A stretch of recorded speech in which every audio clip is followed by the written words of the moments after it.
In the heart of ancient Mexico, where Great Lakes once stretched across the Valley of Mexico, one of humanity's most ingenious agricultural innovations took root. These were the Chinampas, often called floating gardens, though they didn't actually float at all.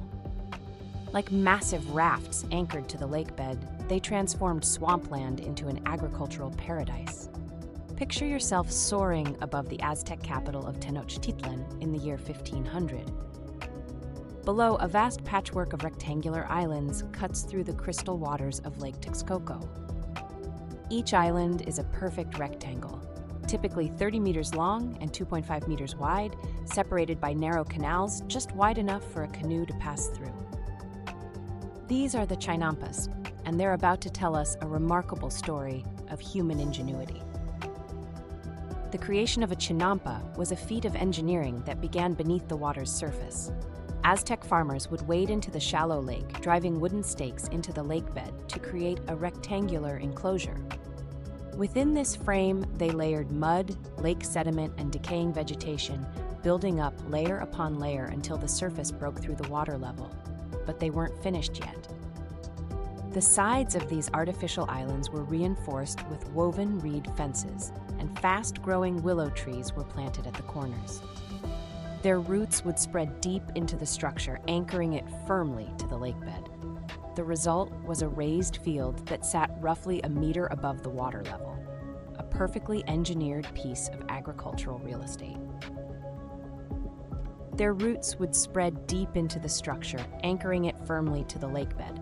The result was a raised field that sat roughly a meter above the water level, a perfectly engineered piece of agricultural real estate. But the true genius of Chinampas wasn't just in their construction. It was in their function as a complete agricultural ecosystem. The canals between the platforms served multiple purposes. They provided irrigation through capillary action, with water naturally seeping through the soil to nurture crops. The canal water, rich in nutrients from fish waste and decomposing plants, acted as a natural fertilizer.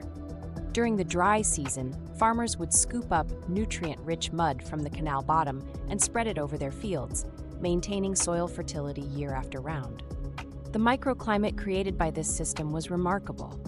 Water surrounding the Chinampas moderated temperature extremes, protecting crops from frost and extending the growing season. The result? Farmers could harvest up to 7 crops per year, an astronomical yield compared to traditional farming methods. Seeds were first sprouted in small plots filled with mud from the lake bottom. These seedbeds, called almacigas, gave plants a nurturing start before being transplanted to the main fields. Maize, beans, squash, amaranth, tomatoes, chili peppers, and flowers all thrived in this environment. The diversity of crops and the intensive farming methods meant that Chinampas could produce enough food to feed 15 to 20 people per hectare year-round.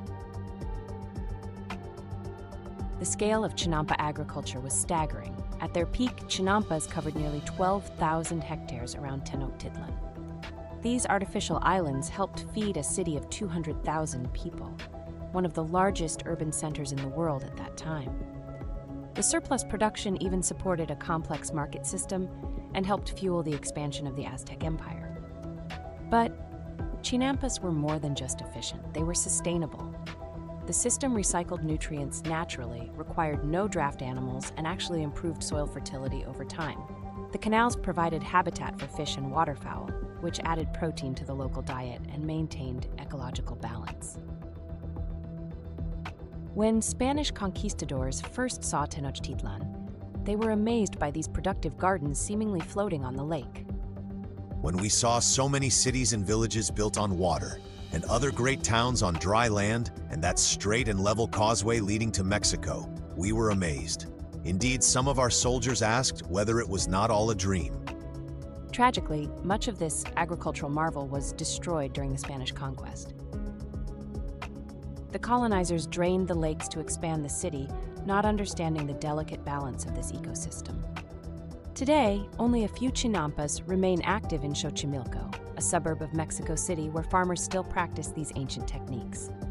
Yet the legacy of Chinampas offers valuable lessons for our modern world. As we face challenges of food security, sustainable agriculture, and climate change, these ancient floating gardens demonstrate how intensive agriculture can work in harmony with natural systems. Some modern projects are even adapting Chinampa principles to create sustainable urban farming solutions. The Chinampas remind us that some of the most effective solutions to agricultural challenges might be found in the wisdom of the past. These floating gardens represent more than just an historical curiosity. They're a testament to human creativity and a potential blueprint for sustainable farming in a water-stressed world. As our global population grows and arable land becomes increasingly scarce, perhaps it's time to look back at these remarkable agricultural innovations of pre-Columbian America. The Chinampas show us that with careful engineering and respect for natural systems, we can create highly productive, sustainable agricultural spaces even in seemingly impossible environments. In the end, these floating gardens tell us something profound about human ingenuity and our relationship with the natural world. They show us that the most effective solutions often work with nature rather than against it, creating systems that can sustain both human communities and natural ecosystems. The Chinampas may be ancient history, but their lessons couldn't be more relevant to our modern world. Thanks for watching. If you enjoyed this video, don't forget to hit that thumbs up. It really helps the channel grow. And if you're new here, subscribe and turn on the notification bell so you never miss out on our next adventure. Let us know your thoughts in the comments below. We'd love to hear from you. Until next time, stay awesome and keep exploring.